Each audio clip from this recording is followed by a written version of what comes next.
At our annual family barbecue, my husband's sister looked me dead in the eye and said, "If you disappeared tomorrow, no one would even notice."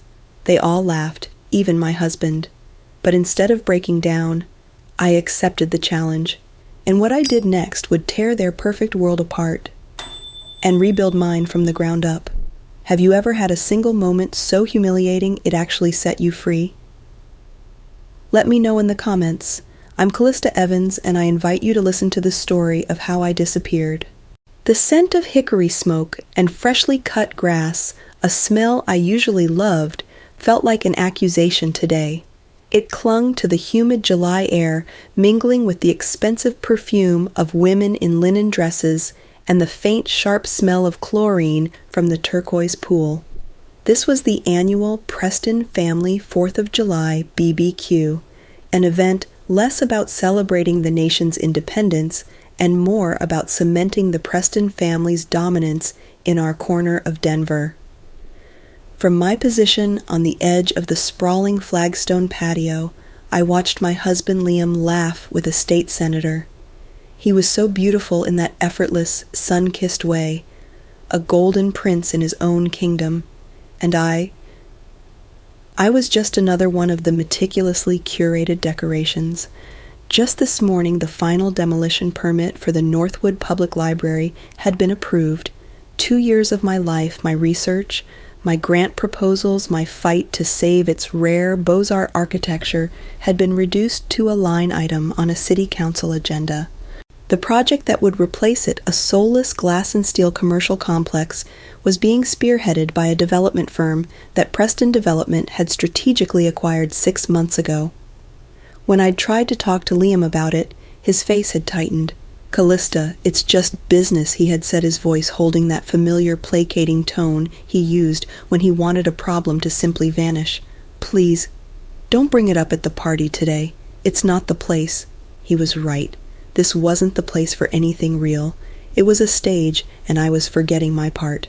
My mother-in-law, Eleanor Preston, drifted towards me, her smile as bright and hard as the diamond on her finger. She looked me up and down her eyes, scanning my simple navy blue sundress. "Callista, dear," she said, her voice a silken purr. "That's a lovely dress. It's so brave of you to wear something so academic to a party." I felt the familiar heat creep up my neck. I knew what she meant. It wasn't a designer label. It had pockets for a notebook. It was me. And to them, that was a curiosity, not a compliment. "Thank you, Eleanor," I said, my voice flatter than I intended. "I find it comfortable." Liam, ever watchful, materialized at my side, his hand warm on the small of my back. He'd seen the look on my face. "Mom, doesn't Callista look fantastic?" he said, his smile beaming. He was a master at this, smoothing over the cracks before they could ever show. Before Eleanor could respond, my father-in-law Charles joined us, a thick, unlit cigar clamped between his teeth. He clapped Liam on the shoulder, his eyes dismissing me for a moment before landing on me with predatory focus. "Callista," he said, his voice a low rumble. "Still playing with your dusty old buildings? I'm an architectural historian, Charles." I replied, the words tasting like ash. "My work involves preserving historically significant structures." He gave a short, barking laugh. "Right. Tell me, what's the ROI on history? What's the return on investment on a pile of bricks nobody's used since 1950? He asked, his dismissive smirk digging into me. I opened my mouth to explain, to talk about cultural value, community identity, the proven economic benefits of heritage tourism, but Liam's hand squeezed my back, a silent, urgent command. "Don't. Dad, we're not here to talk shop," Liam said lightly, steering me away. "Come on, honey, let's get you another drink." He was rescuing the party, not me. There's a difference. An hour later, the family gathered around the massive outdoor brick fireplace. A structure Charles had boasted was built with reclaimed bricks from a historic Denver courthouse he'd demolished years ago. The irony was so thick I could taste it. Liam's younger brother, Owen, the family's artistic black sheep, was nervously holding a glass of champagne. "So, I have some news." Owen announced, his voice a little too loud. "I've decided to move. To Portland. I'm going to enroll in a proper arts program and, try to make a go of it." A tense silence fell over the group. Charles stared at his youngest son as if he'd just confessed to a felony. It was Jessica Liam's older sister and the heir apparent to the Preston throne who broke the silence. She raised her glass, her lips curling into a sharp, cruel smile. "Well," she said, her voice cutting through the air, "at least when you disappear we'll notice. You'll be asking for money." A wave of laughter rippled through the Prestons and their inner circle. It was a familiar ritual, the casual sacrifice of Owen to reaffirm the family hierarchy. Owen's face fell, but he managed a weak smile. Then Jessica's gaze swiveled, landing directly on me. I was standing quietly by the fireplace, tracing the mortar lines with my finger. Unlike Callista, she continued, her voice dripping with mock sympathy. If she got accidentally sealed in one of her dusty old archives, we wouldn't even notice for weeks. Liam might just think she's on a long field trip. The laughter that followed was a physical blow. It was louder this time, sharper, a deafening roar of agreement. I looked across the patio, my eyes finding Liam's. I saw the apology in his expression, the flush of embarrassment coloring his cheeks, but I saw no anger, no defense. He just gave me a weak, helpless shrug as if to say, "What can you do?" And in that moment, that single echoing beat of laughter, something inside me didn't break. It froze. It solidified into a single crystalline truth. The years of trying, of swallowing my opinions, of shrinking myself to fit into their world. It all collapsed into this one stark moment of clarity. I was nothing to them, a ghost in their machine. I straightened my shoulders. I looked directly at Jessica, right into her cold, triumphant eyes. I didn't cry, I didn't shout. I didn't give her the satisfaction of a scene. I forced my lips into a tight, unreadable smile and held her gaze for 3 solid seconds. The power wasn't in a comeback she could mock later. The power was in my sudden, unnerving silence. Then without a word, I turned and walked back into the house, leaving the sound of their dying laughter behind me. Later that night, the house was silent except for the distant pop of fireworks. Liam slid into bed beside me, the scent of expensive bourbon on his breath. He rolled over his arm, draping across my waist. "Hey," he whispered into the darkness. "I'm sorry about Jess today. You know how she is? She gets like that. She doesn't mean it." I didn't move. I kept my eyes fixed on the ceiling, where the shadows of tree branches danced like skeletal fingers. The rage I should have felt was gone, replaced by a profound, desolate calm. "The problem is Liam," I said, my voice perfectly, even devoid of any emotion at all. "I think she does mean it. And after today, I think she's right." He stiffened beside me, pulling his arm away. "Callista, don't be so dramatic."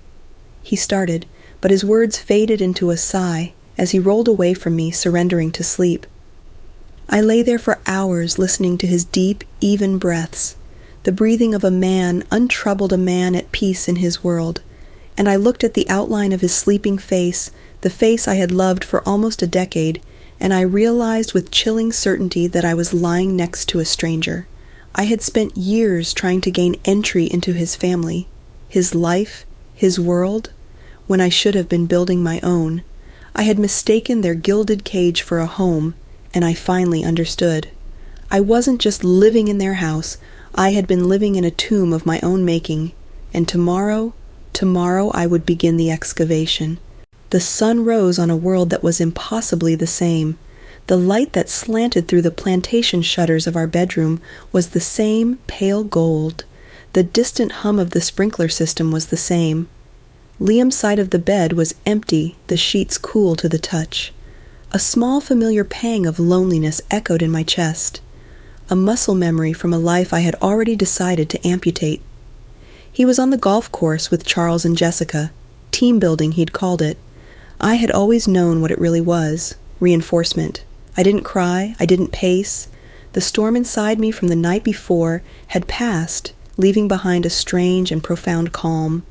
I walked downstairs to the kitchen, the cold marble floor a shock to my bare feet, but instead of starting the coffee maker, I opened my laptop on the giant granite island. My hands didn't tremble as I created a new folder on my desktop. I labeled it Extraction. This wasn't a frantic escape. It was a methodical process, an act of self-preservation that required the same meticulous care I gave to my professional work. I was an archivist, and for the next 5 hours I archived the life of Clara Evans Preston.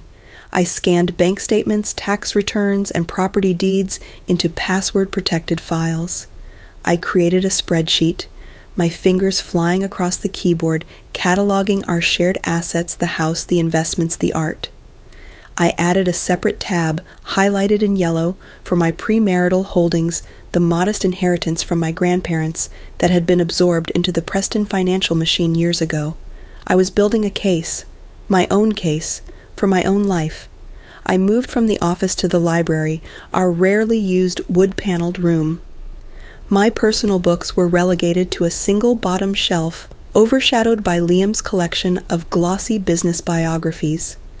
My hand hesitated, then pulled out a worn paperback copy of The Death and Life of Great American Cities. The spine was cracked, the pages soft with use, and just like that, I was 25 again. Standing at a lectern in a university lecture hall, the light blinding me, my voice shaking slightly as I talked about Jane Jacobs's theories of urban decay. And in the third row was Liam. He wasn't looking at his phone like the other business students who were forced to be there. He was looking at me, not at my clothes or my family name, but at the passion in my eyes. He came up to me afterwards. I've never heard anyone talk about sidewalks with so much fire. He had said, his smile genuine and dazzling. It was fascinating. He didn't look at me like I was a curiosity back then. He looked at me like I was the source of something fascinating. I squeezed my eyes shut, pushing the memory away. It wasn't a memory anymore. It was a data point. Item A, in a long list of evidence proving a bait and switch of the soul. I placed the book into a single empty cardboard box. It was the first thing I packed. With a deep breath, I walked back to the kitchen, picked up my phone, and scrolled to a contact I hadn't called in years. Dr. Alistair Finch, my graduate school mentor, a legend in the preservation world. He picked up on the second ring. "Finch!" he barked, his voice like gravel. "Alistair!" "It's Callista Evans," I said, surprised by how steady my own voice sounded.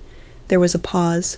"I know who you are, Callista. What do you want? I need a change," I said, the understatement of the century. "I'm thinking of spending some time in the Pacific Northwest. I was wondering if you knew of any short-term rentals in Portland. Something small." The silence on the other end was different this time. It was analytical, perceptive. "The guest cottage behind my house is empty," he said finally, his tone leaving no room for argument. "The Wi-Fi is decent, and I won't bother you unless the house is on fire. It's yours for as long as you need. Stop talking, Callista, and start driving." He hung up. Permission, validation, a lifeline. Tears pricked my eyes for the first time that day, but I blinked them back fiercely. There was no time. I logged into the joint savings account online. The number was obscene more money than I'd ever imagined seeing in one place. I did the math on a scrap of paper, my calculations precise. My premarital assets plus a brutally conservative estimate for my non-financial contributions to our household over 8 years. It came to 40%, not a penny more. With a steady hand, I transferred the amount into my own long-dormant personal bank account. The confirmation screen blinked green. Transaction complete. The last thing to do was the hardest. I walked back into our bedroom and stood before my jewelry box. I slipped off my wedding band, a simple platinum ring.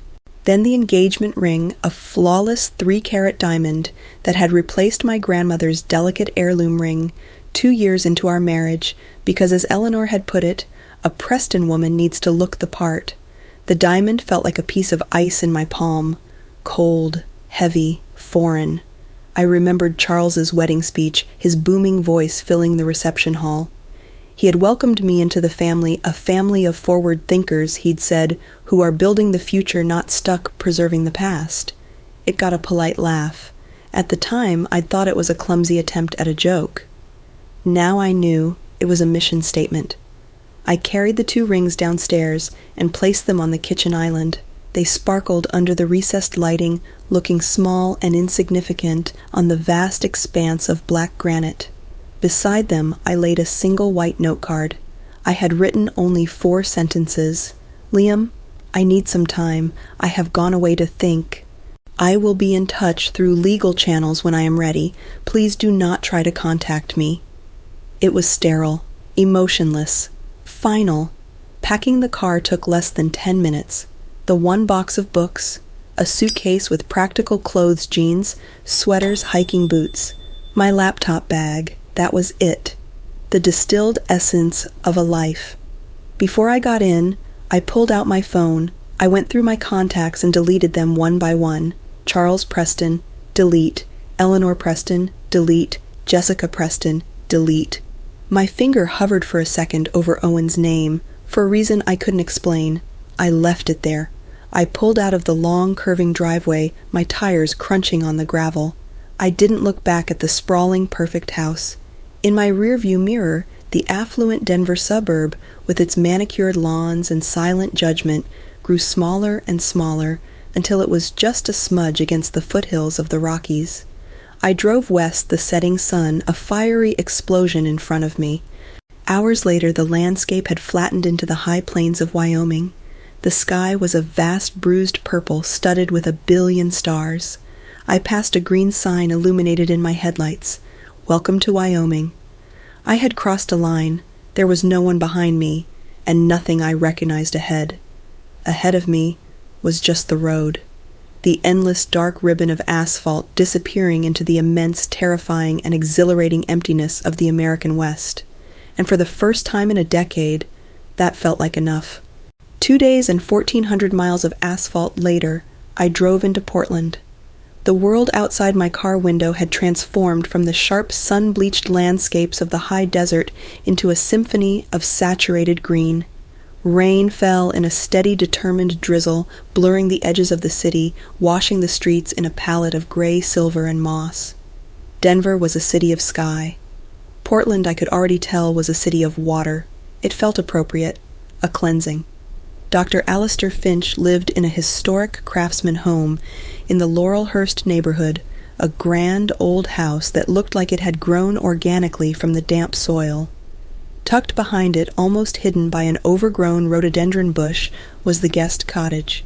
It was small, clad in dark green shingles with a little porch and a single yellow light glowing in the window.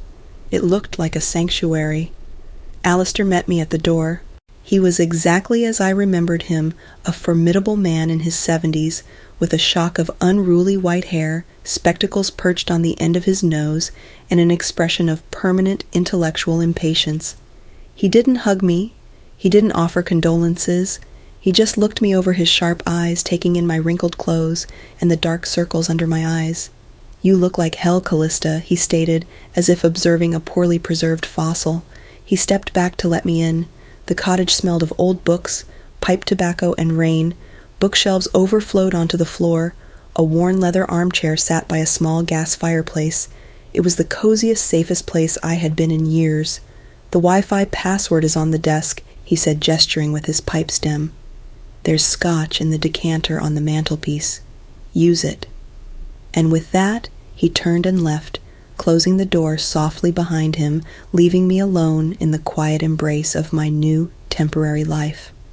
For the first 24 hours, I did nothing but sleep. When I finally emerged from the cocoon of the unfamiliar bed, I plugged in my phone. I'd kept it on airplane mode for most of the drive, a coward in the face of the inevitable. The moment it connected to Alistair's Wi-Fi, it began to vibrate uncontrollably, a furious, buzzing insect in my hand. A tidal wave of notifications flooded the screen. 37 missed calls from Liam, 12 from Eleanor, 5 from a blocked number I knew was Jessica, and the texts, a waterfall of them. I scrolled through Liam's, my heart beating a slow, heavy drum against my ribs. They were a perfect case study in manipulative panic. "Where are you, Callista? Pick up. This isn't funny. Okay, I get it, you're mad, but just disappearing. This is childish, Callista. Call me. Your mother called my mother. Everyone is worried sick. Do you have any idea what you're putting us through? Please just come home. Whatever it is, we can fix it. I love you." I read them all, my face a blank mask. He talked about his feelings, his family's feelings, the inconvenience, the drama, but in dozens of messages, not once. Not once did he mention Jessica. Not once did he mention her joke. He was trying to solve a problem without ever acknowledging its source. It wasn't an oversight. It was the whole point.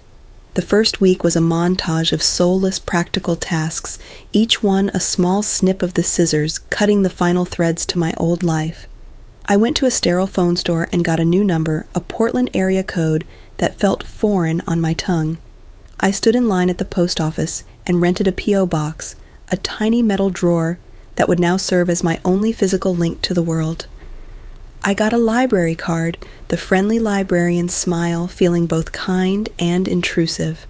I was building a shell around myself, an identity made of new numbers and anonymous addresses. In between these errands, I walked. I walked for hours, letting the city's steady drizzle soak into my jacket. I explored the cast-iron facades of Old Town, their intricate, elegant details, a silent rebuke to the glass and steel monoliths the Prestons adored. I lost myself in the winding streets of Nob Hill, admiring the proud Victorian homes with their painted trim and whimsical turrets. It was the first time in years I had felt that old, familiar spark of professional curiosity, of pure academic joy, without the immediate crushing need to justify its value to someone else. One evening, after I'd been there for 10 days, Alistair knocked on the cottage door. He didn't ask how I was doing. He didn't ask about my husband or my future.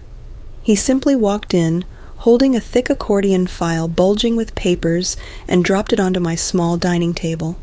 The sound was a dull thud in the quiet room. The Paramount Theater, he said, his voice leaving no room for discussion. A 1920s movie palace on Broadway. Gorgeous Spanish Baroque detailing. Developers are circling it like vultures. The Portland Preservation Alliance is looking for a consultant to build the historical case to save it. He paused, looking at me over the top of his glasses. It's a suicide mission. They have no money, and the developers have an army of lawyers. You should do it. He left the file on the table and walked out. A suicide mission? For the first time in weeks, I felt a flicker of something other than grief or numbness. I felt a challenge. I opened the file. The smell of old paper and archival dust filled the small room. It smelled like purpose. That night, unable to sleep, I opened my laptop. I was searching my old email account for a login to a research database when my eyes snagged on an email from Liam sent almost a year ago. The subject line read, "Check this out. Dad's company is #3. Curiosity, like a phantom limb, made me click on it. It was a link to a glossy online business magazine, an article titled Titans of Tomorrow, the top 10 most ambitious real estate developers to watch. I scrolled down the list. There at number 3 was Preston Development, accompanied by a photo of Charles and Jessica, both smiling their predatory smiles. I read the glowing profile, my stomach churning. I was about to close the window when a single paragraph at the very end caught my eye. What's next for the real estate titan, the article read. Charles Preston remains tight-lipped, but sources indicate the firm is aggressively pursuing expansion into new markets with a particular focus on the underutilized urban cores of the Pacific Northwest. The words seemed to leap off the screen. Pacific Northwest. The Scotch Alistair had left for me sat untouched on the mantelpiece, but a cold dread more intoxicating than any liquor flooded my veins. It wasn't a coincidence. It was a collision. A cosmic, cruel joke. My escape had led me directly into the path of the approaching army. The dread was followed by something else. A hot, furious spark of energy. I took a deep, shuddering breath. I opened a new tab in my browser and navigated to the website for the Portland Preservation Alliance.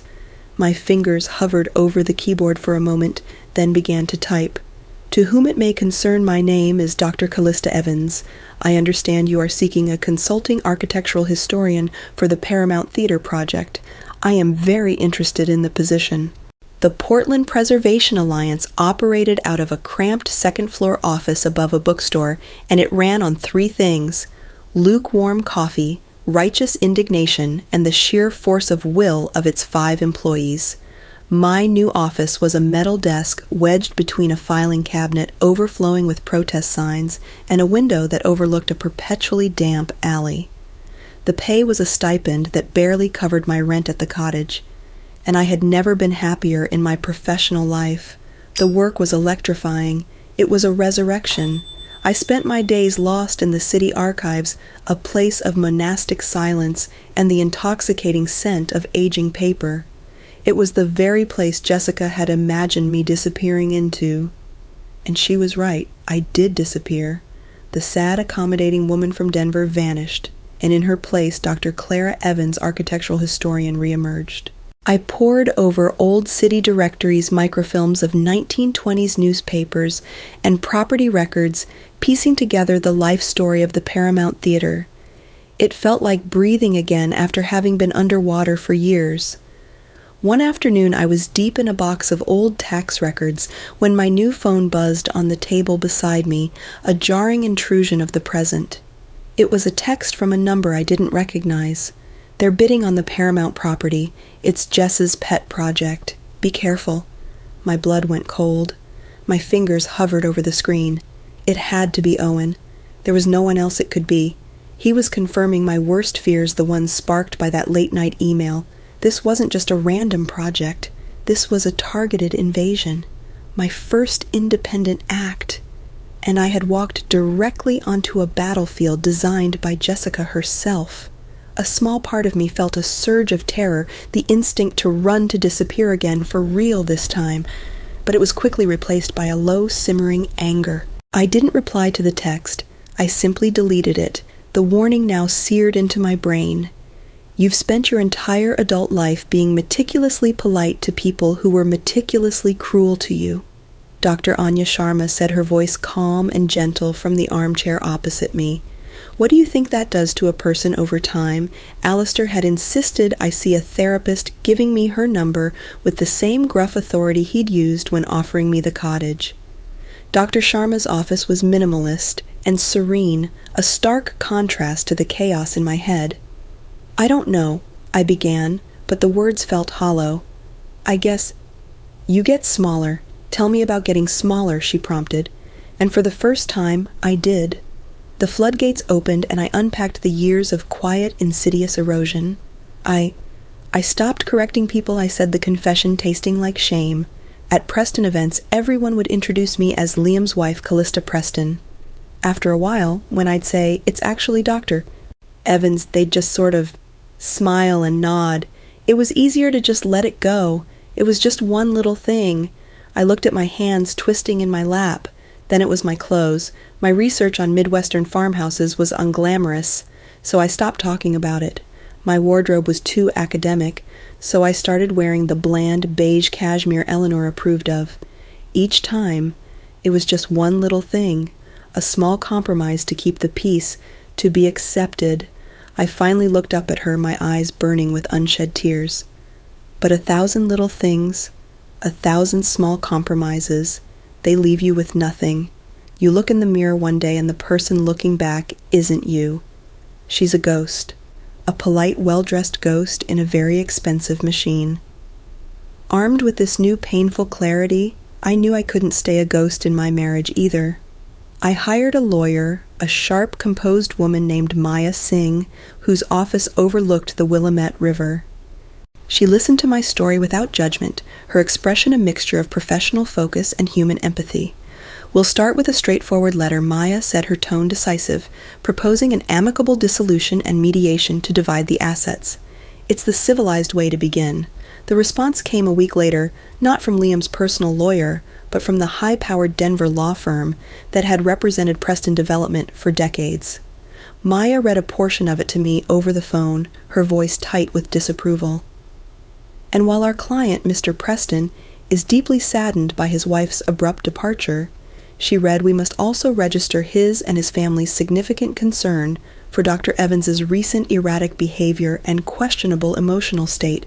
Any financial claims she might make must be viewed in this context. I gripped the phone tighter. They're trying to say I'm crazy, I whispered. They're trying to intimidate you, Maya corrected, her voice firm. It won't work.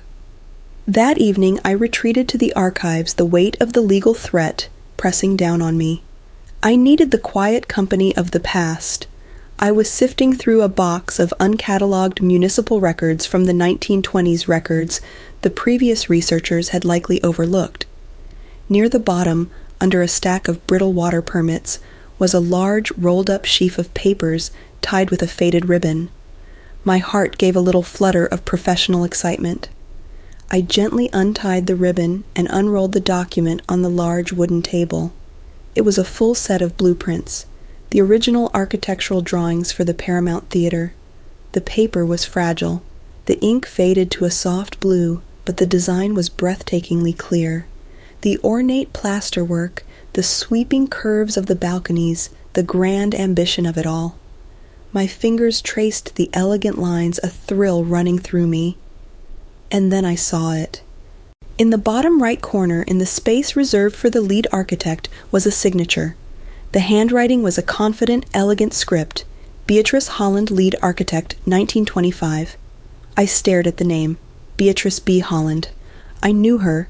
She was a footnote in a few architectural textbooks, a pioneering woman in a field completely dominated by men, an architect whose career had been brilliant but brief, overshadowed by her male contemporaries. No one ever credited her with a project this grand. They'd assumed her famous mentor had been the true designer. But this was proof.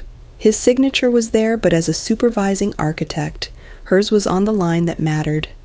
I gently touched her name, my fingertips resting on the century-old ink. In that moment I felt a profound, almost mystical connection to this woman I had never met. A woman of immense talent, whose legacy had been diminished, whose story had been quietly, politely erased by powerful men who wrote the history books. I realized with a clarity that felt like a lightning strike that this fight wasn't just about a building anymore. It was no longer just my fight. It was about reclaiming a legacy, hers and my own. Apex Urban Ben, my new colleague at the PPA, said, sliding a printout of a corporate landing page across my desk. That's them. Sleek, aggressive, lots of vague buzzwords like synergy and disruption. I looked at the website. It was a masterpiece of corporate minimalism, all sharp angles and grayscale photos of skylines. The mission statement was a generic word salad about pioneering the future of urban living. I clicked on the Our Team tab, my stomach twisting into a familiar knot. And there she was, the first photo on the page, Jessica Preston. Her corporate headshot was flawless hair, perfect smile, sharp, and predatory eyes gleaming with the thrill of the kill. Her title was listed directly beneath her name, CEO. Apex Urban wasn't just a developer, it was Jessica's new weapon, and her first target was the Paramount. The proposed project was named The Summit, a name so arrogant, so monolithically egotistical, it could only have come from a Preston. The preliminary hearing with the Landmark Commission was held 2 weeks later in a drab, windowless room in the city municipal building. The air was stale with the smell of old coffee and bureaucracy. Our PPA team, me Ben, and our perpetually frazzled director Maria sat on one side of the room, a small island of rumpled blazers and earnest passion. On the other side sat the Apex delegation, a row of identical dark suits and stony expressions. Then the door opened and Jessica walked in. She moved with the frictionless confidence of someone who had never encountered a locked door in her life. She spotted me instantly. Her stride didn't falter, but I saw it a flicker in her eyes, a flash of cold, incredulous fury, the look a queen gives a peasant who has somehow wandered into the throne room. I met her gaze, held it, and gave a slow, deliberate blink. I did not smile. I did not scowl. I simply existed a fact in a room where she had expected to be the only force of nature. I was no longer a decorative object at her party. I was the opposition. We will now hear testimony regarding the landmark designation application for the Paramount Theater. The commission chair said, his voice monotone. First, a statement from the development interest, Apex Urban. A man in a tailored suit spoke for 10 minutes about job creation and tax revenue. Then the chair looked at his notes. And now, from the Portland Preservation Alliance, Dr. Callista Evans. My heart hammered against my ribs as I walked to the small wooden podium. I arranged my notes, took a breath, and looked at the 5 commissioners seated before me. I did not look at Jessica. "Good afternoon," I began, my voice clear and steady. "My name is Dr. Callista Evans. I'm here today on behalf of the PPA to speak to the profound architectural and cultural significance of the Paramount Theater." I spent the next 4 minutes outlining the building's history, its unique Spanish Baroque style, its role as a community gathering place for generations. I was calm, I was academic, I was the expert in the room, but the most significant aspect of this structure, I continued pausing for effect, is the one that has been overlooked by history for nearly a century.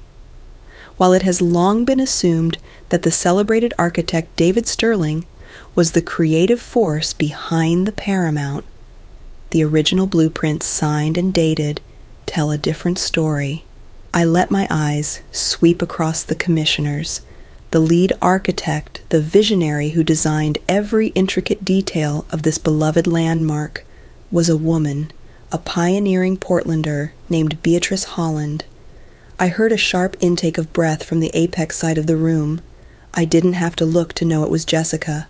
Apex Urban's proposal, I concluded, my voice firm, is not just a plan to demolish a building.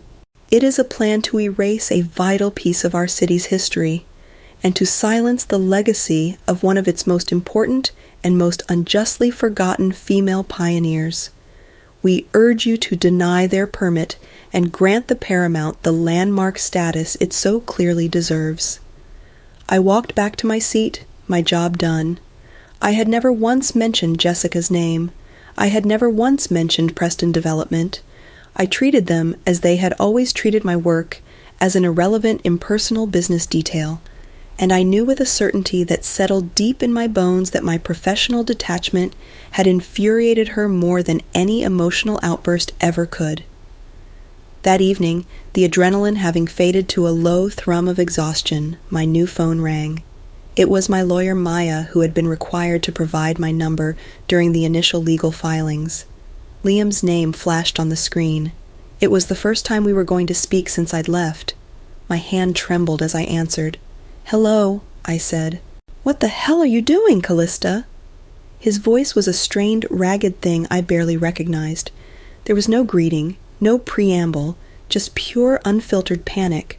I just got off the phone with Jess. A hearing? The Paramount. "Do you have any idea what you've done?" I presented my research. I said, my voice dangerously calm. "Your research?" He scoffed, his voice cracking.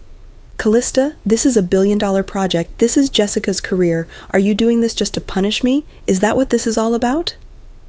The accusation was so wrong, so completely ignorant of the truth of my life, that it didn't even hurt. It was like being critiqued by a child. "I'm doing my job, Liam," I replied coolly, a wall of ice forming around my heart. "The job you and your family dismissed as a cute little hobby for 8 years. It's what I was trained to do. You, of all people, should know that." Before he could respond, I ended the call. The silence that followed was absolute. Later that night, curled up in the armchair in my little cottage, I was scrolling through the local news on my laptop, and then I saw it. The headline was small, tucked away in the Metro section. "Scrappy nonprofit challenges development Goliath over historic theater." My eyes scanned the text, my heart beating faster. The article briefly summarized the hearing and the arguments from both sides, and then in the final paragraph was a sentence that made me stop breathing. The historical case for the theater, it read, was presented by Dr. Callista Evans, a noted preservationist recently relocated to Portland. Dr. Callista Evans, not Mrs. Preston, not Liam's wife, my name, my title, my identity, standing alone, solid and real in black and white. For the first time, it felt like my own name wasn't just a label, but a statement. It was the first victory, and it was sweeter than I ever could have imagined. The first punch from Apex Urban wasn't thrown in a courtroom. It was delivered in a glossy, full-color mailer that landed on every doorstep in downtown Portland. The front showed a dazzling rendering of the Summit Tower, glittering against a perfect sun-drenched sky that rarely exists in this city. The headline read, "The future is coming to Broadway." Inside Jessica's carefully crafted PR campaign went for the jugular. It promised jobs. It promised revitalization. And it framed us, the Portland Preservation Alliance, as a small group of sentimental Luddites standing in the way of progress. An online ad campaign followed with videos of smiling, diverse actors talking about the need for modern housing, a subtle knife twisting in the city's affordability crisis. They're painting us as rich hobbyists who care more about old bricks than about people's livelihoods. Mariah, our director, said, her face grim as she tossed the mailer onto our cluttered conference table. We can't fight this with historical data alone. Our facts are getting drowned out by their money. I knew she was right. Our small victory at the hearing had woken the beast. This was no longer an academic debate. It was a war for the city's soul, and we were losing. That afternoon, I went to see Alistair. I found him in his study surrounded by towers of books. They're running a smear campaign, I said, frustration making my voice tight. We don't have the resources to compete. Alistair looked at me over his spectacles, taking a slow puff from his pipe. Then don't compete on their terms, he said, his voice a low rumble. You can't outspend them. So, you have to outmaneuver them. This isn't just a legal fight anymore, Callista. It's a political one. And politics is storytelling. They're telling a story about the future. You need to tell a better one about the past and why it still matters. He was right. We needed an army. Guided by Alistair's decades-old contact list, I started recruiting. I spent an afternoon in the dusty prop room of a small theater company drinking lukewarm tea with a retired stage manager named Frank, who had worked at the Paramount in the 70s. He remembered the exact spot backstage where a young actor, now a movie star, had thrown up from stage fright before his first big show. I met with the owner of a bakery next to the Paramount, a young woman named Sophia, who was terrified the summit's construction would kill her business. I spoke to local artists who saw the theater not as a relic, but as a canvas. Our counteroffensive wasn't a mailer, it was an event. We called it Paramount Memory Night. We booked a local community center, put up flyers, and hoped people would come. They did, dozens of them. An elderly man with a walker came to the microphone and spoke in a shaky voice about taking his late wife on their first date to see Casablanca at the Paramount in 1946. She held my hand for the first time in that balcony, he said, his eyes misty. Right under that big plaster cherub, a woman in her 50s, a city councilwoman's aide, tearfully recalled seeing The Sound of Music there as a little girl, an experience that made her fall in love with music. The stories poured out a river of shared memory that filled the room. We weren't just talking about a building, we were talking about the heart of a community. The local paper sent a reporter. A blogger recorded the speeches. We were finally telling our story. Late that night, buzzing from the success of the event, I was clearing away paper cups when my phone vibrated. Another text from Owen's untraceable number. This time it was a photo, a crisp, clear shot of a page from an internal Apex memo. It was a bulleted list under the heading PPA Counterstrategy. Frame PPA leadership as elitist and out of touch. Emphasize preservation as anti-jobs and anti-growth. Leverage political donations to ensure a favorable council vote. Initiate legal discovery to discredit lead consultant C. Evans. My breath caught in my throat. It was their entire playbook, cold and ruthless. Thought you should see this, his text read. I typed back a simple, thank you, my feelings a tangled mess of gratitude and deep-seated distrust. Was he trying to help me? Or was he just throwing a wrench in his sister's machine for his own reasons? For now it didn't matter. I had the enemy's battle plans. In the midst of the escalating war, I forced myself to build a life. On Saturday mornings, I joined a hiking group, climbing through the lush green cathedrals of Forest Park, until my lungs burned and my mind went quiet. I rediscovered my love for cooking, filling my small cottage kitchen with the aromas of garlic and cumin and chili, bold, complex flavors the Prestons would have wrinkled their noses at. I even accepted an invitation for coffee from a history professor at Reed College named Daniel. The date was awkward, a little stilted. We were both better at talking about the past than the present, But it was pleasant. It was normal. It was a conversation with a kind, interesting man who asked about my work because he was genuinely curious, not because he was looking for an angle. It was a revelation. At the end of a long, grueling week, Maria Ben and I sat at a sticky table in a neighborhood pub sharing a pitcher of local IPA. We were exhausted. We were energized. We were brainstorming ways to get the local artists' union on our side. You know, Ben said, wiping foam from his mustache when you first started. I thought, oh, great, some hotshot academic from out of town. But you're scrappy, Evans. You've got fight. Maria laughed and raised her glass. To being scrappy, she said. I clinked my glass against theirs, a real unforced smile spreading across my face. In the warm, noisy pub, surrounded by these passionate, funny, brilliant people, I felt a sense of belonging that the Prestons' sprawling, silent patio had never offered. This was a team, a work family built not on a shared name or a stock portfolio, but on a shared passion. And as I took a long sip of my beer, a thought struck me with the force of a quiet explosion. I hadn't thought about Liam or Jessica or Charles or Eleanor for the entire day. Not once. Their ghosts, which had haunted me for so long, had simply vanished. The weight I hadn't even realized I was still carrying was gone, and the lightness of it, the incredible, intoxicating lightness, felt like freedom. The lightness I'd felt in the pub vanished a few days later during a call from Maya Singh, my lawyer. Callista, they're escalating, she said, her voice crisp and devoid of preamble. They're demanding a formal deposition. Next Tuesday, their counsel Marcus Thorne will be leading the questioning, and they're compelling Liam to attend. A cold knot formed in my stomach. Why? I asked, my voice small. It's theater. Maya explained, her tone hardening. They're not after facts. They're after a performance. They want to paint you as an unstable, vindictive runaway. They'll use your work on the Paramount as proof that this is all a personal vendetta. They want to get you on record under oath, hoping you'll get angry or cry or contradict yourself. She paused. Do not give them the satisfaction, Callista. You are Dr. Evans, the expert. You will answer only the question that is asked. Be factual, be boring, and let me handle the rest.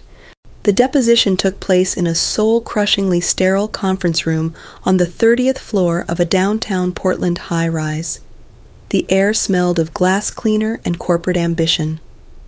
A long, polished mahogany table reflected the humming fluorescent lights above, making the room feel both too bright and claustrophobic.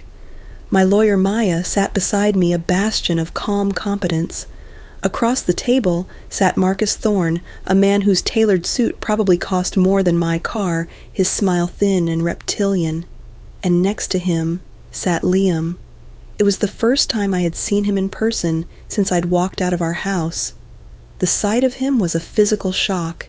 He was thinner, his expensive suit hanging loosely on his frame. There were dark, bruised-looking circles under his eyes, and his golden tan had faded to a pale, sallow gray. He looked diminished. He wouldn't meet my eyes, staring instead at a fixed point on the polished table. Jessica wasn't there, of course. She wouldn't deign to attend something so messy.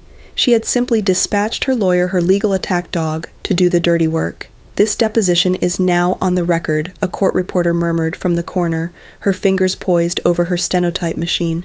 Marcus Thorne leaned forward, steepling his fingers. His eyes glittered. Dr. Evans. He began, his voice a silken weapon. You left your husband's home, your marital home of 8 years, in the early hours of July 5th. Is that correct? That is correct, I replied, my voice even. And you did so without informing your husband of your destination, correct? Thorne asked. I left a note explaining that I needed time and that I would be in touch, I said. A note he repeated as if it were a charmingly primitive artifact. Dr. Evans, you are a highly educated woman. Would you describe sneaking out of your home in the middle of the night as the action of a stable, rational individual? Maya shifted beside me. Objection. Counsel is characterizing the witness, sustained Thorne said with a smug little smile, having already made his point. He moved on, circling. He asked about my career, my finances, my state of mind. Each question was a carefully crafted trap, and upon leaving Denver he purred, "You fled directly to the home of a Dr. Alistair Finch, a man known in academic circles for his long-standing professional disagreements with your father-in-law, Charles Preston. Isn't that quite a coincidence? Dr. Finch is my former academic mentor," I stated, keeping my eyes on Thorne, refusing to look at Liam. "He is the most respected preservationist in his field. I sought his counsel on how to best sabotage your husband's family business," perhaps Thorne shot back. "Objection," Maya said, her voice sharp as steel. Thorne waved a dismissive hand, then leaned in for what he clearly thought was the kill shot. "So you expect this court, this commission, anyone, to believe it's a complete coincidence that the very first project you take on in your new life just so happens to be in direct opposition to a major development project spearheaded by your husband's family?" The room was silent. This was it. The heart of their argument. The accusation that my entire professional life was just a footnote to my personal drama. I felt a surge of white-hot anger, but I pushed it down, transforming it into something cold and hard. I broke my own rule. I slowly, deliberately turned my head and looked directly at Liam. For the first time, his eyes met mine. They were filled with a desperate, pleading misery. I turned back to Marcus Thorne. "I expect the court to believe that I am an expert in my field," I said, my voice quiet, but carrying the weight of absolute conviction. "The Paramount Theater is a historically significant structure under threat. My involvement is a direct result of my credentials and my principles." I paused, letting the words hang in the sterile air. "My work is not defined by my ex-husband's family. It seems you are the one having trouble with that concept." Out of the corner of my eye, I saw Liam flinch. It was a small, sharp, involuntary movement, as if he'd been physically struck. Thorne's reptilian smile faltered for a fraction of a second. The court reporter's fingers stilled. I had not taken the bait. I had simply stated the truth. The rest of the deposition was a blur. Thorne knew he'd lost his leverage, and the proceedings wrapped up within the hour. It was a stalemate, but as Maya and I packed our briefcases, I knew I had held my own. I hadn't disappeared. As I stepped out into the quiet, carpeted hallway, a voice called my name. "Callista." Wait, it was Liam. He had cornered me near the elevators, his posture slumped, his face a mask of desperation. "Callista, please," he whispered, his voice breaking. He took a step closer. "Call it off. The Paramount project. Just walk away. You have no idea what you're up against. They will ruin you. They will spend millions to bury you, to discredit you. Please." I looked at him, at the man I had once loved, the man whose approval I had once craved above all else, and I felt nothing but a profound, aching pity. He still thought they held all the power. He still thought the things they could take away, money, reputation, status, were the things that mattered. "They can't, Liam," I said, and my voice was full of a calm, unshakable certainty that surprised even me. I met his pleading eyes without wavering. "They can't ruin me." I held his gaze for a moment longer, then said the truest thing I had ever known. "There's nothing left for them to take." And with that, I turned and walked down the long, empty hallway toward the elevator, my footsteps echoing in the silence. I did not look back to see him standing there alone, a ghost haunting a life I had already left behind. The deposition was a declaration of war. Marcus Thorne had shown his hand. The Prestons intended to fight dirty to frame me as unhinged, and I knew with a certainty that settled deep in my gut that a defensive strategy would only lead to a slow, grinding defeat. We couldn't just be against the summit. We had to be for something better. The PPA office transformed into a creative crucible, buzzing with an energy that defied our small budget. Late nights were fueled by cheap pizza and Ben's bottomless pot of coffee. He, a brilliant architectural student half my age, worked magic on his computer, creating stunning photorealistic renderings of a new vision for the Paramount.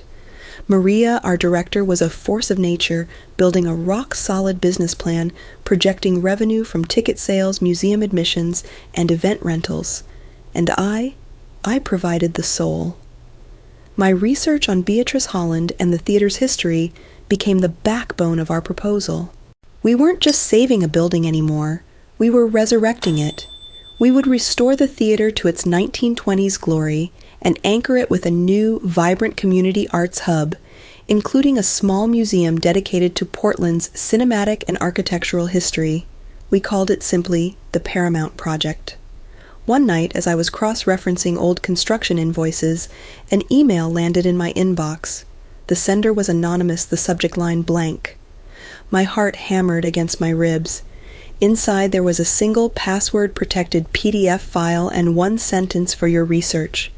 The password hint was a question, name of the beagle. A ghost of a memory surfaced a 10-year-old Owen Preston, heartbroken over his lost beagle. I typed the dog's name into the password field Barnaby. The file opened.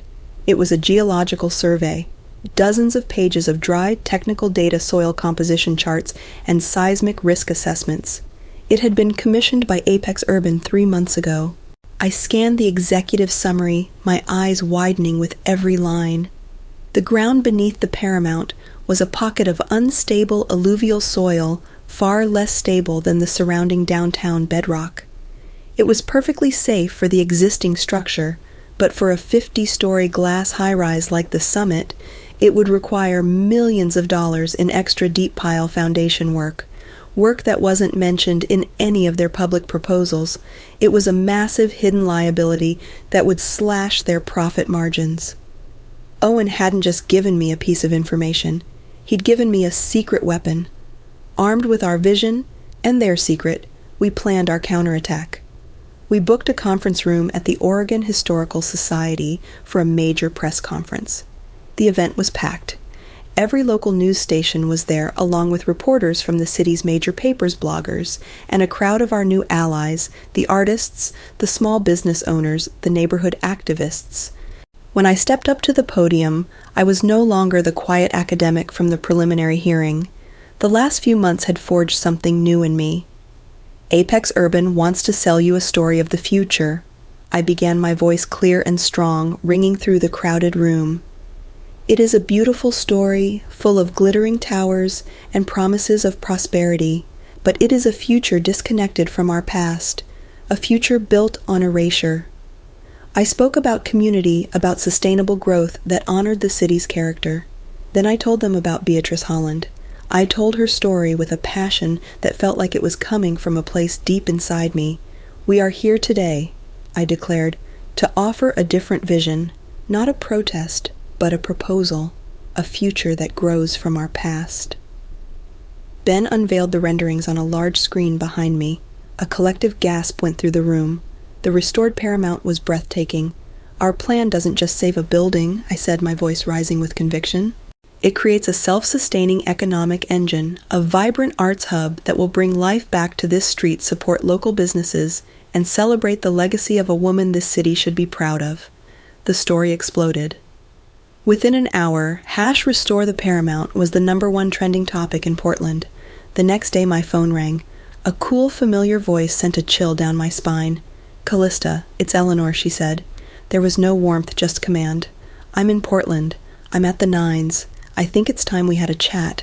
I'll expect you for tea in the lounge in an hour." It wasn't a request. It was a summons. The hotel lounge was a sea of beige and muted gold, an opulent prison of polite silence. Eleanor sat at a corner table, perfectly coiffed, a picture of controlled grace. She didn't rise when I approached. "Callista," she began after the waiter had poured our tea. "I don't understand what you hope to achieve with all of this unpleasantness." "I'm trying to save a historic landmark, Eleanor," I replied calmly. Her perfectly manicured hand trembled almost imperceptibly as she lifted her teacup. "You are tearing this family apart," she said, her voice a low, wounded whisper. "Liam is miserable. Jessica has poured her life into this project. Charles? Well, you can imagine. You are destroying a legacy, Callista, all for a pile of old bricks." I looked at this woman who had presided over the slow dismantling of my own spirit for years, and I felt nothing but a cool, clear resolve. "The only legacy I'm concerned with, Eleanor," I said, my voice quiet but firm, "is that of a female architect from 1925 whose work your family wants to bulldoze for a profit. I leaned forward slightly. I think I'm honoring a legacy, not destroying one. The mask of composure on her face cracked. For a single fleeting second, I saw the raw, furious frustration beneath. She placed her cup back on its saucer, with a sharp clink, stood up and walked away without another word. That evening, back in the sanctuary of my cottage, I was looking at the PPA's online donation portal. My heart swelled as I saw the list of contributions that had poured in since the press conference, dozens of small donations of $20, $50, $100 from ordinary Portlanders. Then my eyes stopped on the most recent one. The amount was $5,000. The donor was listed simply as anonymous. My brow furrowed. I clicked for more details. The transaction information was sparse, but one detail stood out clear as day. Source Bank Chase, Soho Branch, NYC, Soho, where Owen lived. A slow smile spread across my face. It seemed I wasn't just building an army of strangers. I had a spy on the inside. The city council chamber was a theater of its own, a grand wood-paneled room crackling with tension. It felt less like a municipal meeting and more like a heavyweight prize fight. On one side, a sea of supporters wearing the green "Restore the Paramount" t-shirts we'd printed, a vibrant army of artist students and ordinary citizens. On the other, the dark-suited phalanx of the Apex Urban Legal and PR team, their faces impassive masks of corporate confidence. And there in the front row, holding court like royalty awaiting a coronation, was the entire Preston family, Charles looking imperious, Eleanor radiating icy disapproval, Jessica a statue of ambition, and Liam just looked haunted. Their presence wasn't for support. It was a raw, undisguised power play meant to intimidate the council members, to remind them who really ran things. The council president, a weary-looking woman named President Miller, banged her gavel. "We are here today for the final vote on the landmark designation for the Paramount Theater," she announced. "We will hear final 5-minute presentations from each party, beginning with Apex Urban, Miss Jessica Preston." Jessica rose and walked to the podium with the fluid, predatory grace of a shark. She didn't use notes. She scanned the council members, her smile sharp and dismissive. "Good afternoon." She began, her voice as cool and clear as glass. "Let's be clear about what this vote is really about. It's about the future versus the past. My opponents will appeal to your sentimentality. They will speak of nostalgia. But while nostalgia is a charming emotion, it doesn't create jobs. It doesn't build housing. And it doesn't generate the tax revenue our city desperately needs." She was formidable, weaving a convincing narrative of economic pragmatism. It is time for Portland to choose progress over a ruin. It is time to build the summit. She sat down to a smattering of applause from her side of the room. President Miller looked at her agenda. "Thank you, Miss Preston. We will now hear from the Portland Preservation Alliance, Dr. Callista Evans." My heart felt like a trapped bird beating against my ribs, but my legs were steady as I walked to the podium. I adjusted the microphone and looked out not at the Prestons, but at the faces in the crowd at the council members. President Miller, members of the council, I started my voice quieter than Jessica's, but clear. I'm not here to talk about nostalgia. I'm here to talk about identity. I didn't start with data. I started with a story. I told them the story of Beatrice Holland, a brilliant woman who designed a masterpiece only to have her legacy nearly erased. This building, I said, my voice gaining strength, is not just a pile of bricks. It is a testament to the resilience and creativity of a woman who helped build the very identity of this city. To demolish it is to say her story doesn't matter, that her legacy is worthless. I let that hang in the air for a moment. I could see I had their attention. Jessica was watching me, a look of bored annoyance on her face. She thought this was my only move, but this isn't just a story about the past. I continued, my tone shifting, becoming sharper, more factual. This is also a story about due diligence and fiscal responsibility. I held up a thick-bound document, the Geological Survey. This is a report commissioned by Apex Urban themselves, a report they have not made public. It details the unstable alluvial soil beneath the Paramount soil that, according to their own experts, would require millions of dollars in additional unbudgeted foundation work to support a 50-story high-rise. A wave of murmurs rippled through the chamber. The council members leaned forward, whispering to one another. I saw Jessica's face drain of all color, her mask of cool confidence shattering into disbelief. I risked a glance at the front row. Charles Preston was no longer looking at me. He had turned his head and was staring at his daughter with an expression of pure, cold fury. The summit. I concluded, my voice ringing with a conviction I didn't know I possessed, is not just culturally destructive, it is potentially financially reckless. The Paramount project, our proposal, is not a fantasy. It is a viable, sustainable, and profitable alternative that honors our city's past while building a vibrant future. The choice before you is clear. The debate that followed was tense. Council members grilled both sides, but the damage was done. The geological survey had changed the entire narrative. Finally, President Miller called for the vote. My hands were clenched so tightly my knuckles were white. Councilor Martinez Miller asked. "Yea," he said, "voting for us." A cheer went up from our side. Councilor Chen nay. A groan. My heart sank. It went back and forth one by one. It was tied. The deciding vote belonged to a quiet, thoughtful councilman named Peterson, who had said nothing during the debate. Councilor Peterson Miller asked, her voice echoing in the silent room. He cleared his throat. "This has been a difficult decision. However, a city that bulldozes its own story has no foundation on which to build its future. I vote yea." For a split second there was silence. Then the room exploded. A roar of cheers, applause, and relieved sobs erupted from our supporters. Ben and Maria were hugging me, shouting in my ear. People were clapping me on the shoulder, shaking my hand. It was a blur of noise and emotion. Through a gap in the jubilant crowd, my eyes found the front row. It was a frozen tableau of devastation. Eleanor looked physically ill, her hand pressed to her chest. Charles was still glaring at Jessica, his face a mask of undisguised contempt for her failure. And Liam just looked lost, a boy adrift in the wreckage of his family's ambition. As I watched, Jessica stood up abruptly, her face pale with rage and humiliation, and stormed out of the chamber without a word.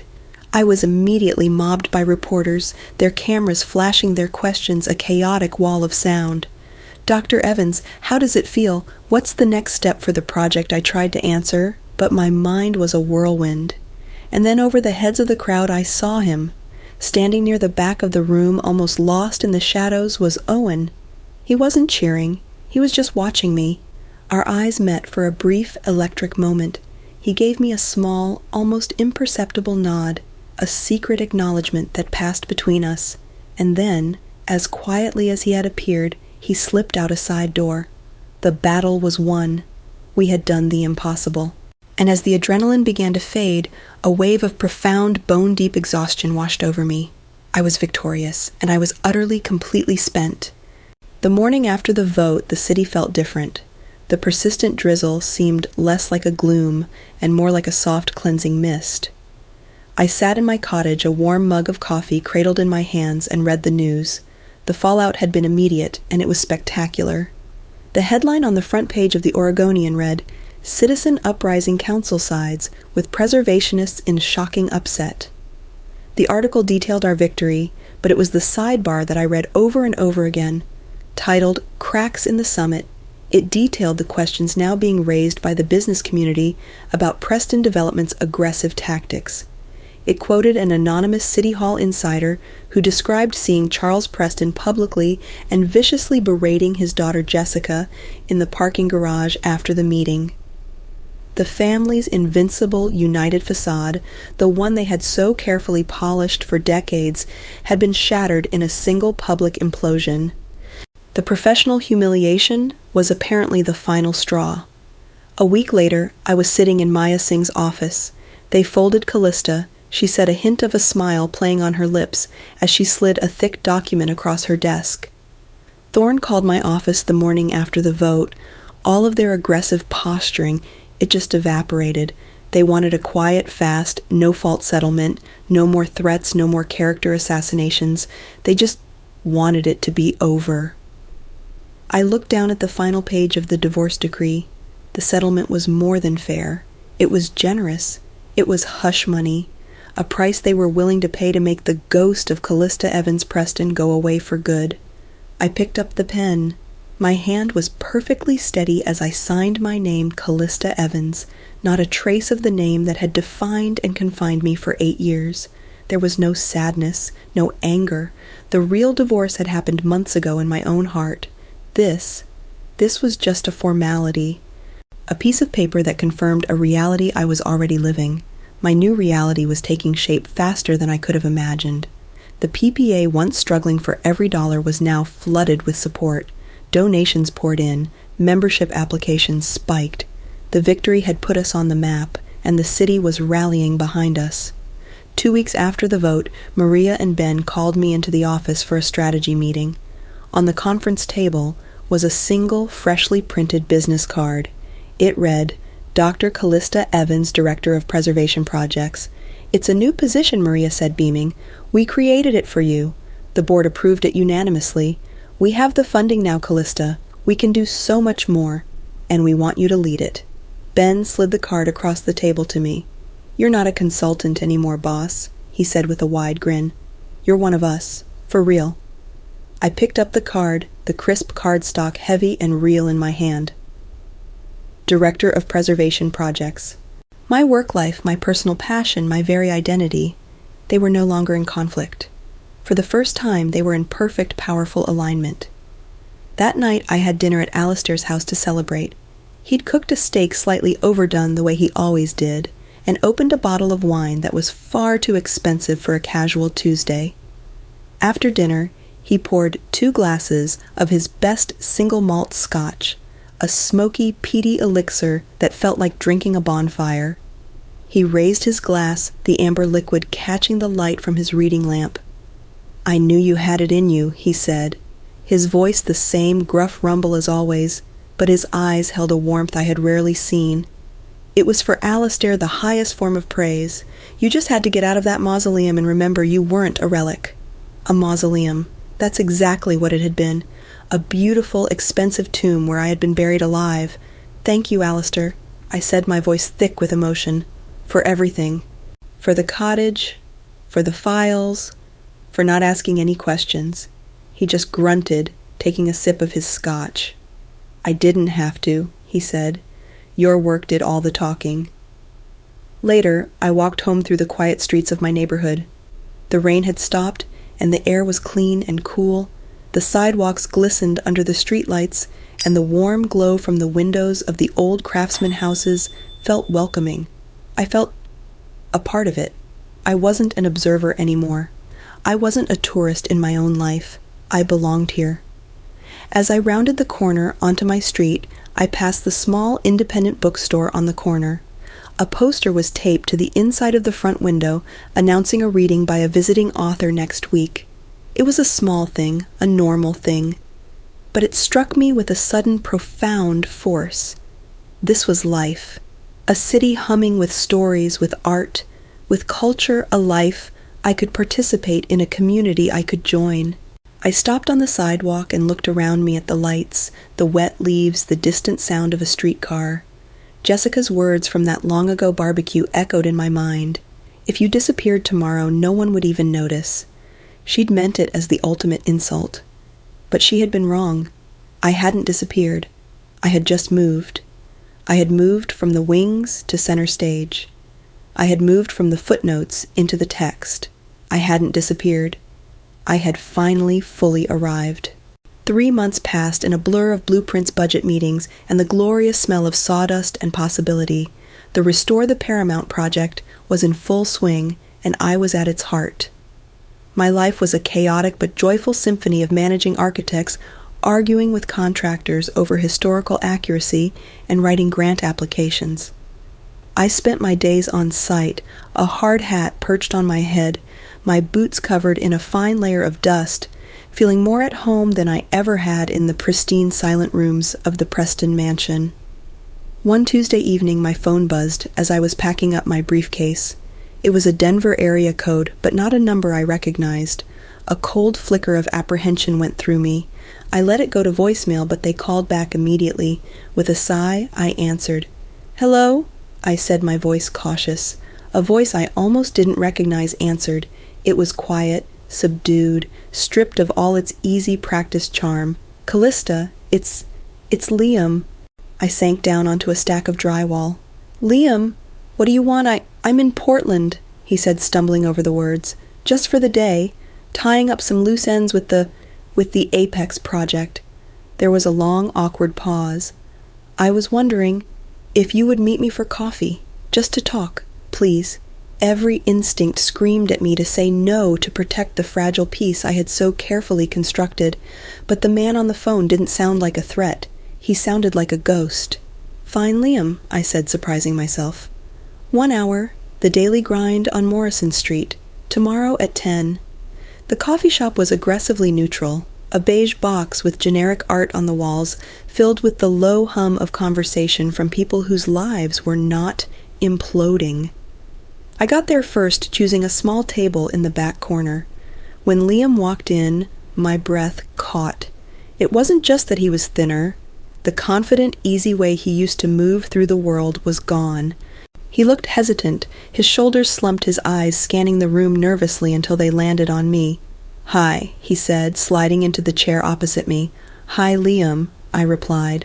An awkward silence stretched between us, filled only by the hiss of the espresso machine. He finally broke it.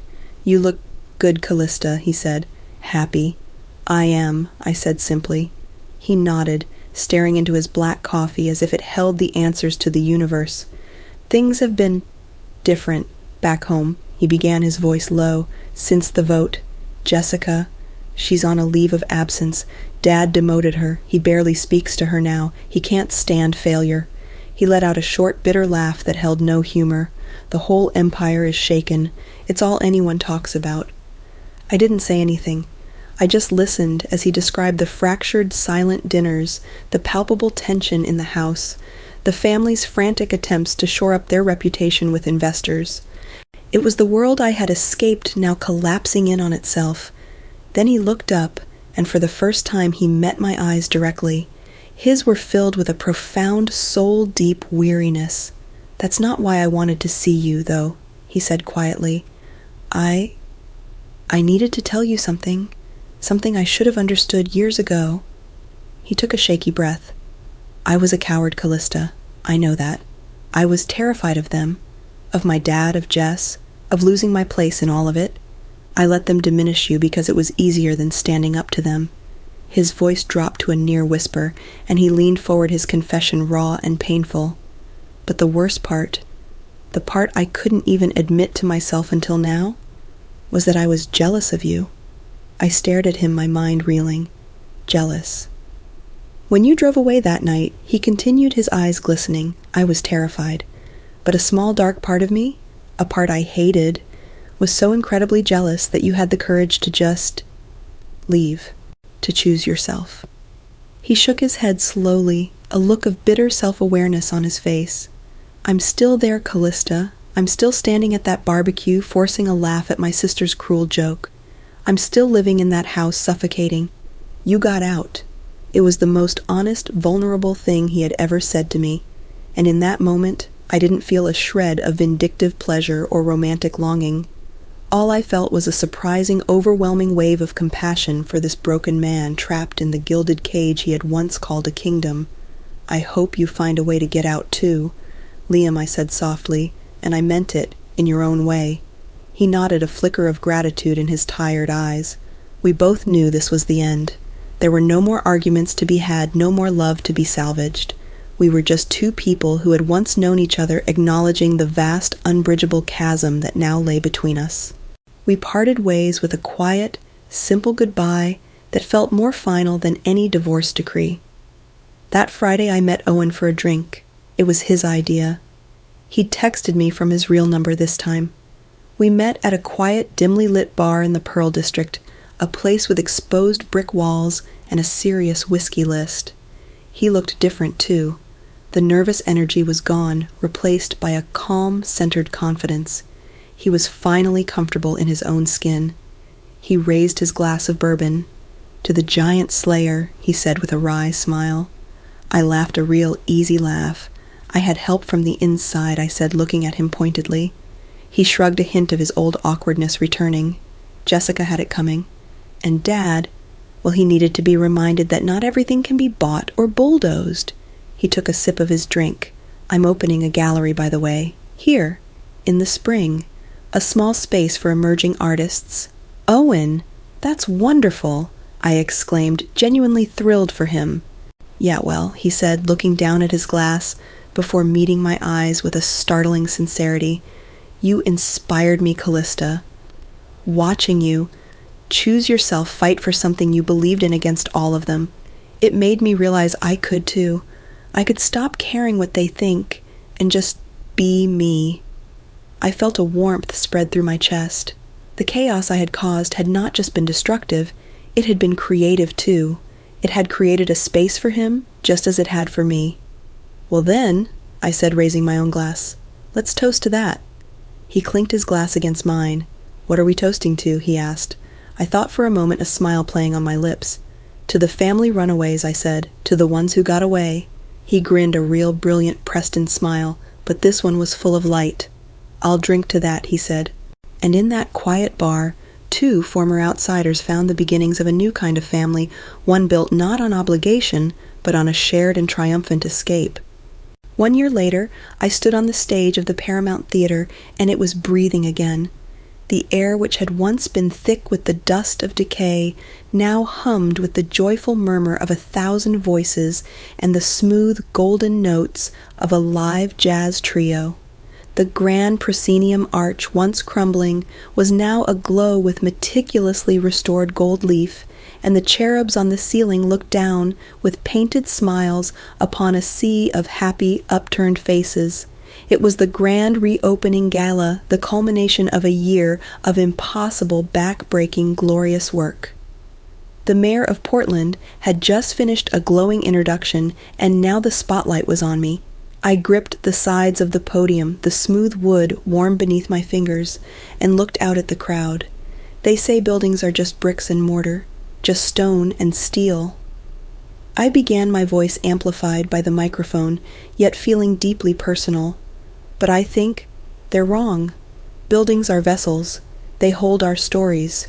They remember our first dates, our childhood dreams, our moments of collective awe. I paused, taking a breath. This building, this magnificent place, was almost silenced, its story almost erased, and with it the story of its brilliant creator, Beatrice Holland. I spoke for only a few minutes about the importance of saving our stories, about how our past is the foundation on which we build our future. And as I finished, the applause washed over me, a thunderous, heartfelt wave of sound. And in that wave of sound, I saw them. My new life reflected back at me. I saw Ben and Maria from the PPA, arm in arm, Maria wiping a tear from her eye as Ben cheered loud enough for the back row. I saw Alistair in the front row, looking as curmudgeonly as ever, but I could see the fierce, undeniable pride beaming from his face. And a few rows back, I saw Owen standing beside his partner, their applause enthusiastic and genuine. My chosen family. The one I had built, not the one I had been born into, the one that saw me. As I walked off stage, the sound of the applause still ringing in my ears, Jessica's voice echoed in my memory as clear and cutting as it had been on that long ago 4th of July. "If you disappeared tomorrow, no one would even notice." And I smiled to myself, a true, easy smile. She was right in a way. I had disappeared. The woman who would have crumbled under that joke. The woman who measured her own worth by the dregs of approval tossed to her by a family who despised her.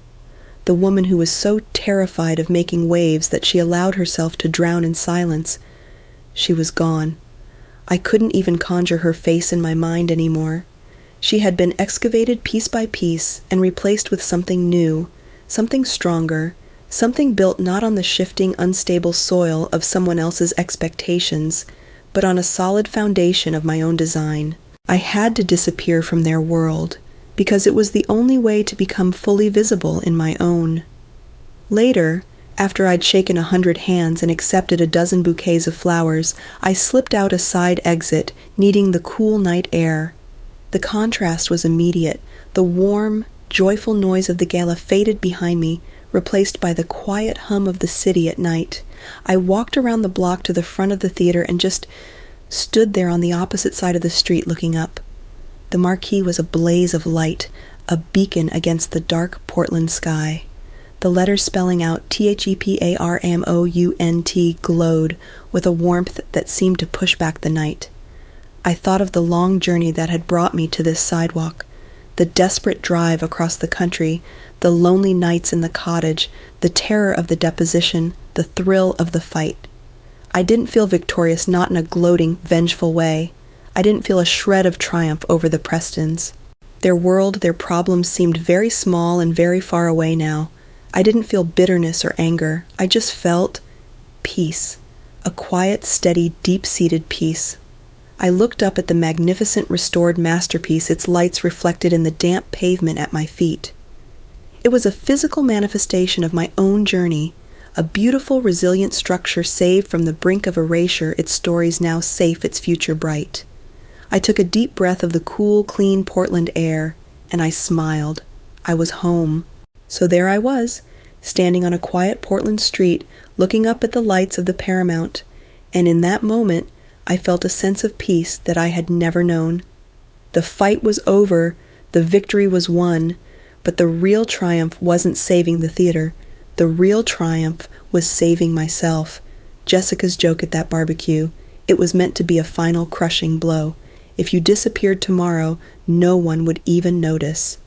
For so long, that sentence echoed in my mind as a curse, but looking back now, I realize it wasn't a curse. It was an accidental prophecy and an unintended gift, because the truth is, the person I was back then did disappear, and she needed to. It wasn't one big dramatic betrayal that broke me.